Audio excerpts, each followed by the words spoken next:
അടിപൊളി ഒരു കടല പ്രഥമൻ ഉണ്ടാക്കാം. ആവശ്യത്തിന് വേണ്ടുന്ന സാധനങ്ങൾ: 1/2 കിലോ കടല, 1 കിലോ ശർക്കര, പശുവിൻ പാൽ, തേങ്ങാപ്പാൽ, തേങ്ങാത്തൊത്ത്, ചവ്വരി, ഏലയ്ക്ക, അണ്ടിപ്പരിപ്പ്, മുന്തിരി, നെയ്യ്, വയണയില.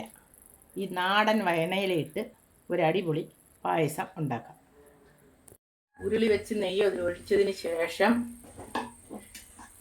കടല മിക്സിയിൽ വേവിച്ചടിച്ച് ഇട്ട് വറക്കണം. നന്നായിട്ട് വറക്കണം.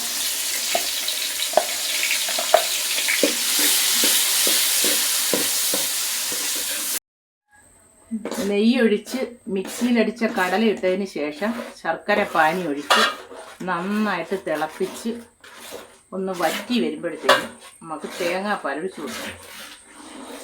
ഇതിന് ശേഷം തേങ്ങാപ്പാൽ ഒഴിക്കണം.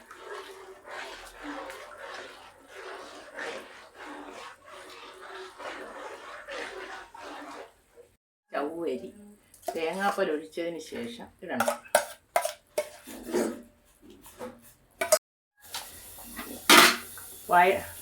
ഇറക്കാൻ നേരത്ത് വയണയിലിട്ട് അവസാന പാൽ ഒഴിക്കണം. തേങ്ങാപ്പാലല്ല, പശുവും പാൽ. ഇനി അണ്ടിപ്പരിപ്പ് മുന്തിരിയും കൂടെ മൂപ്പിച്ചിടണം. അണ്ടിപ്പരിപ്പ്, മുന്തിരി, തേങ്ങാത്തൊട്ട് അവസാനം മൂപ്പിച്ചിടണം.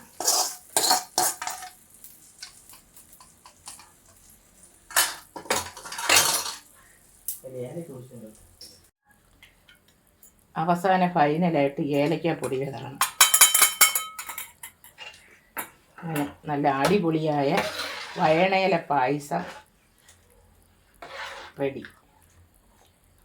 നല്ല സൂപ്പറാണ്. എല്ലാവരും ഒന്ന് ചെയ്ത് നോക്കണം. ഓക്കേ.